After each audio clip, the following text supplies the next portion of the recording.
Hello and welcome. We're here to tell you about some great new young adult fiction and nonfiction. I'm Kathy Williams, a reading specialist at Lake Braddock Middle School. And I'm Annalee Schnebele. I'm a librarian at Hayfield Secondary School. And today I have The Revolution of Evelyn Serrano. And this book takes place in 1969 in Spanish Harlem.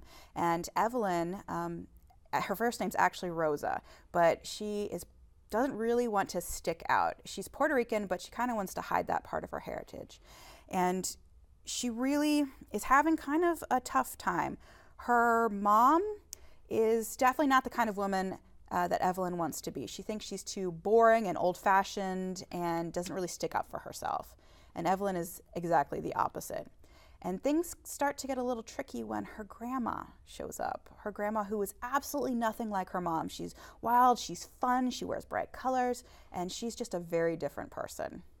This sounds like a really interesting book, and it's set when? In 1969 in New York City. So that's a really interesting time to be growing up with that heritage in that location. Well, yes, especially since this is the time when a group of young people called the Young Lords decided that they were going to fight for the rights of Puerto Ricans in New York City, and they actually take over a church.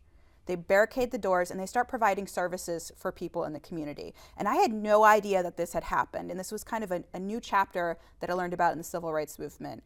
And Evelyn, of course, is so interested in what this group of kids is doing, the Young Lords, that she goes against her mother's wishes and goes down to the church and starts trying to help them out and see what this is all about.